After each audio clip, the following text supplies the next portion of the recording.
Lilitisin natin ang mga magnanakaw dito sa kalsada. Mabuhay ang alayan!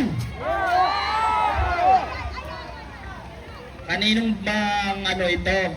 Sir, baka makabagsak to sir ha? Madisgrasya pa yan. Baka makadisgrasya kayo sir ha? Kami dito ay mapayapa po sa inyo. Kami po ay sumunod sa ating usapan. Kami, sabi ko nga sa inyo, swerte nyo kasi dito kayo nakabantay sa amin. Yung iba kaninang kasama nyo, hirap na hirap doon sa pagbabantay sa Mindiola at saka sa Kalaw. Kami po ay mababait dito at we are law-abiding citizen. Ang susunod po nating speaker ay walang iba kung hindi nagmula sa teritoryo ng mga Marcos. Walang iba kung hindi ang saya, di ba? Ang tanong, malaya ba tayo? Malaya ba tayo? Ginagago lang tayo ng gobyernong ito sa paniniwalang tayo ay malaya. 128 taon simula noon itinaas ang bandila ng Pilipinas sa Cavite. At simula noon, isinisigaw natin magpasa hanggang ngayon, malaya ang Pilipinas! Malaya ba tayo? Malaya ba tayo? Kaya sa mga politiko na bumabati ng Happy Independence Day, na alam naman natin na puro magnanakaw, ang tugon sa inyo ng taong bayan, putang ina nyo! Yan ang tugon ng taong bayan. Kaya mga kababayan, sa dami po ng nagsalita ng ating mga panauhin ngayong araw na ito, ay ramdam natin ang pot, galit, pagtitimpi na tayong sambayan ng Pilipino ay siyang magdidikta ng katotohanan dito sa flood control project anomaly scandal. Kaya mga kababayan, tayo po ay magsipaganda sa darating na mga araw. Lilitisin natin ang mga magnanakaw dito sa kalsada. Mabuhay ang alayan! Kaninong bang ano ito? Sir, baka makabagsak to sir ha? Madisgrasya pa yan.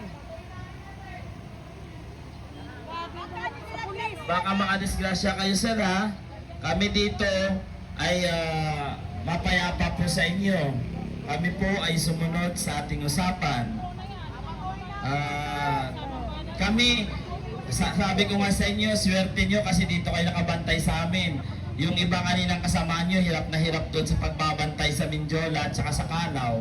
Kami po ay mababait dito at we are law-abiding citizen. Ang susunod po nating speaker ay walang iba kung hindi nagmula sa teritoryo ng mga Marcos. Walang iba kung hindi ang Duterte Solid North ni Kuya Aguila. Mga kasama, buhayin ninyo ang mga natutulog yung dugo.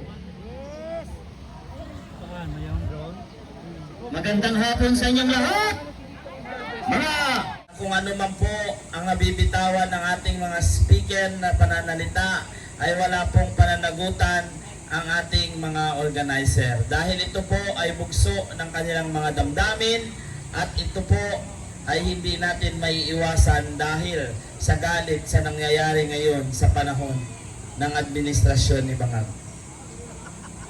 Kaya mga kasama, ang susunod ko pong tawagin ay walang iba kung hindi si Kuya Cecilio De Paz.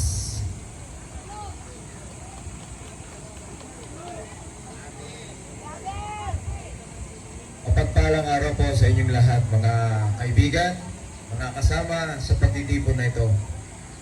Ang panawagan ng pagtitipon na ito ay para isulong ang ating karapatang kalayaan, na ito ay nakabatay sa konteksto ng saligang batas o ng ating konstitusyon.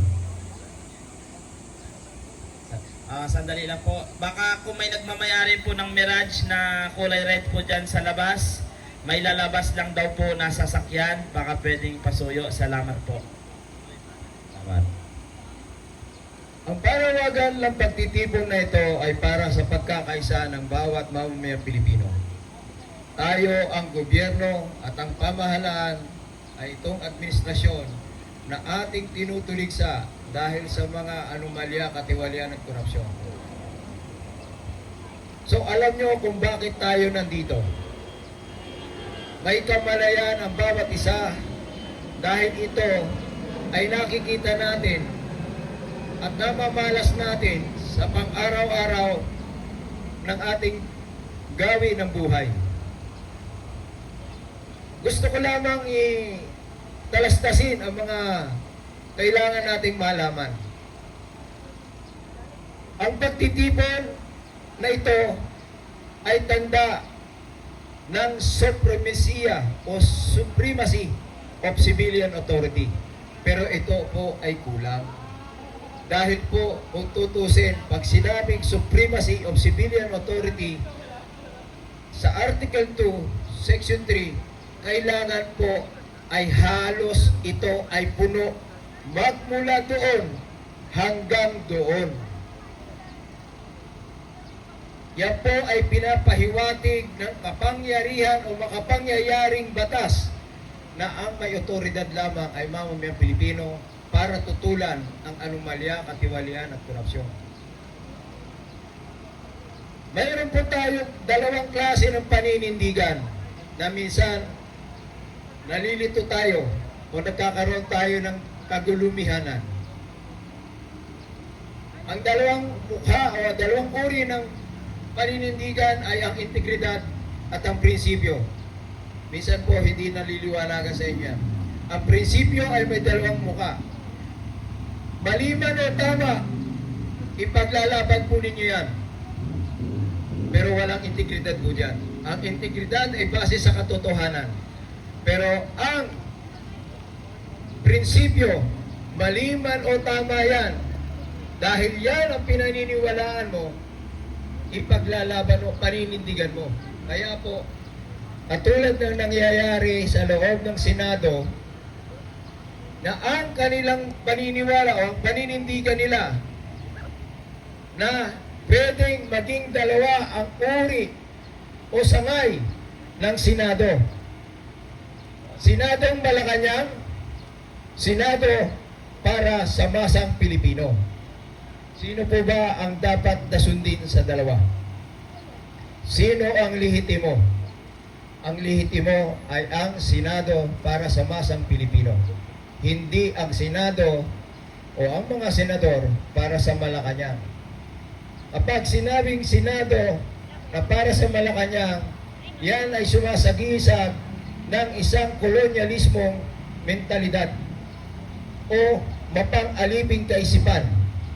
Minamanipula ang kaisipan ng mga minority na para sila ay papaniwalaing sila ang karapat-dapat at lehitimong itinalaga na para gumawa at magsagawa o magkaroon ng pagsasagawa ng mga batas na dapat pag-usapan.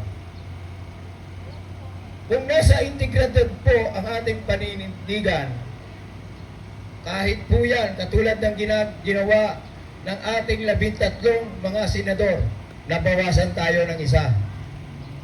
Nag-over the record si Chis Escudero. Ibig sabihin po nyo, nakikita po natin na siya ay isang taong nasa prinsipyong paninindigan. Dahil kaya siyang pasunurin.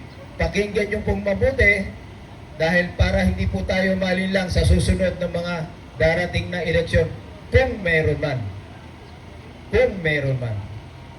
Mapalad tayo kung magkakaroon tayo ng susunod na eleksyon.